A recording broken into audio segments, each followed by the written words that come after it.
प्राचीन काल में विंध्य पर्वतों की तलहटी में बसे विराटगढ़ राज्य का राजा था। राजा वीर प्रताप सिंह। वीर प्रताप अपने अद्भुत साहस, न्यायप्रियता और दयालुता के लिए प्रसिद्ध था।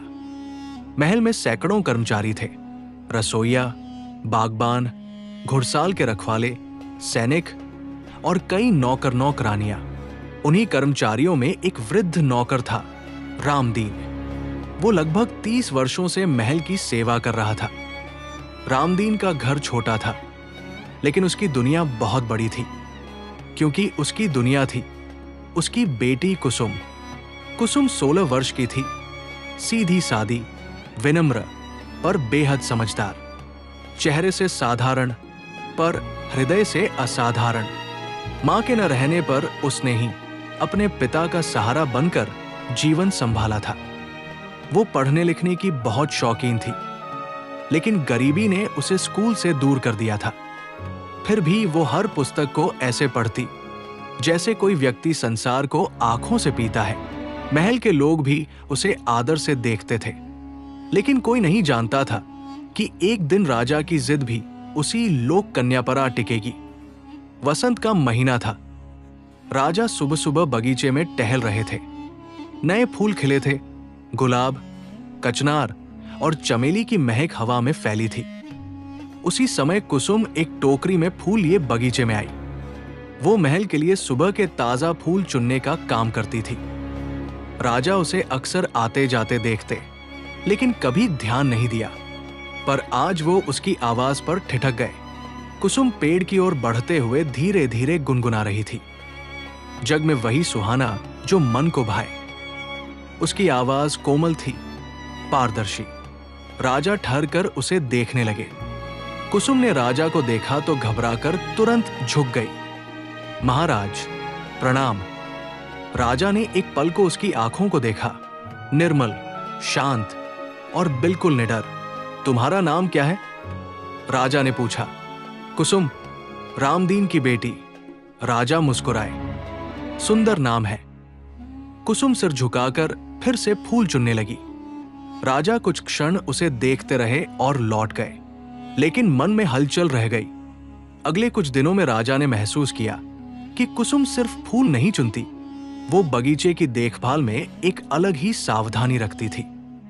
वो टूटी डालियां समेटती, पौधों पर हल्के से पानी छिड़कती और मुरझाए फूलों को प्रेम से अलग कर देती। एक दिन राजा ने गंभीर स्वर में पूछा, कुसुम, क्या तुम्हें पढ़ने का मन करता है? कुसुम ने चौंक कर देखा। बहुत, महाराज। पर परिस्थितियां। वो रुक गई। राजा ने आदेश दिया, कल से तुम राजकुमारी की शिक्षिका के साथ बैठकर पढ़ोगी। मैं अनुमति देता हूं।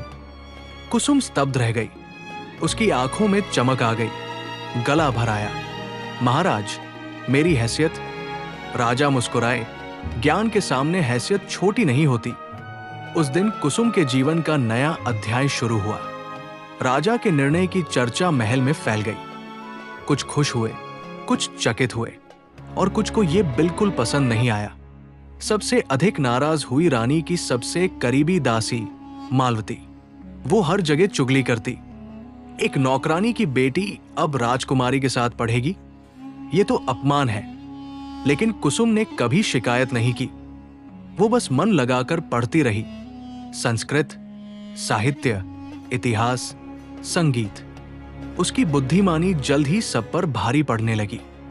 राजकुमारी रत्नावती उसे बड़ी बहन जैसा सम्मान देने लगी। दिन बीतते गए। राजा अक्सर कुसुम को पढ़ते देखते और उसके विचारों से प्रभावित होते। एक दिन वन में शिकार पर जाते समय कुसुम का दिया गया सुझाव, घने जंगल में अकेले मत जाइए, महाराज, पगडंडी बदली लग रही है, ने राजा की जान बचा ली। राजा ने पहली बार महसूस किया, कुसुम साधारण पैदा हुई है पर असाधारण सोच रखती है। धीरे धीरे उन्हें एहसास होने लगा कि वो सिर्फ बुद्धिमान नहीं, बल्कि निडर, दयालु और न्यायप्रिय भी है। वही गुण जो एक रानी में होने चाहिए।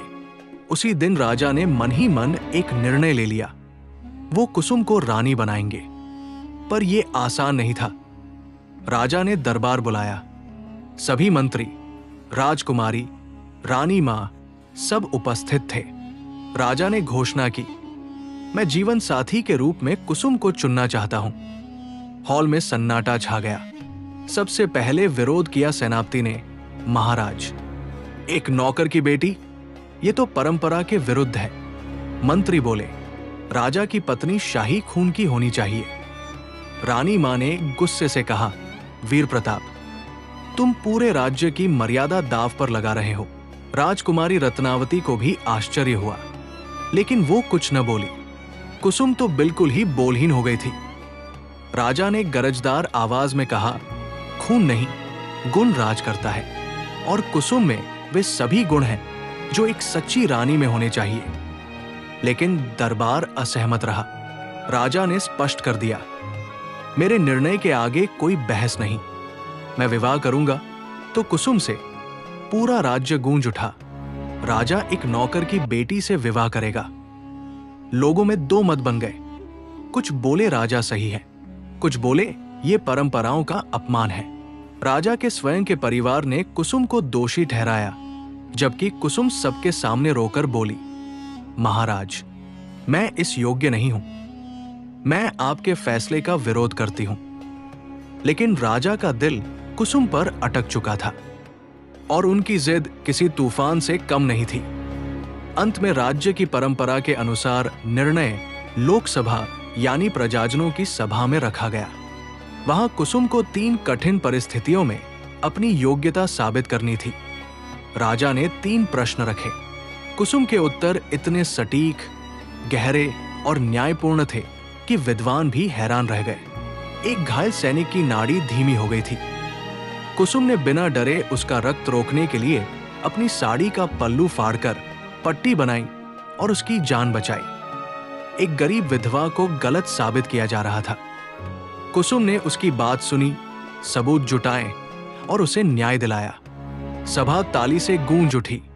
लोगों को पहली बार समझ आया, राजा किसी सौंदर्य नहीं, एक गुणों की देवी चुन रहे हैं। 8 रानी मां का हृदय परिवर्तन। रानी मां अब भी असहमत थी।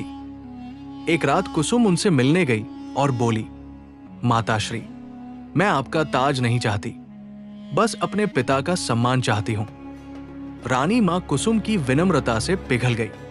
उन्हें समझ आने लगा कि ये लड़की सचमुच अनोखी है, जिसमें अहंकार का एक कण भी नहीं। उन्होंने राजा से कहा, वीर प्रताप, अब मैं समझ गई, कुसुम तुम्हारे लिए ही बनी है। राज्य में उत्सव हुआ। गांव वाले फूलों की बारिश कर रहे थे। रामदीन की आंखों में गर्व और खुशी के आंसू थे।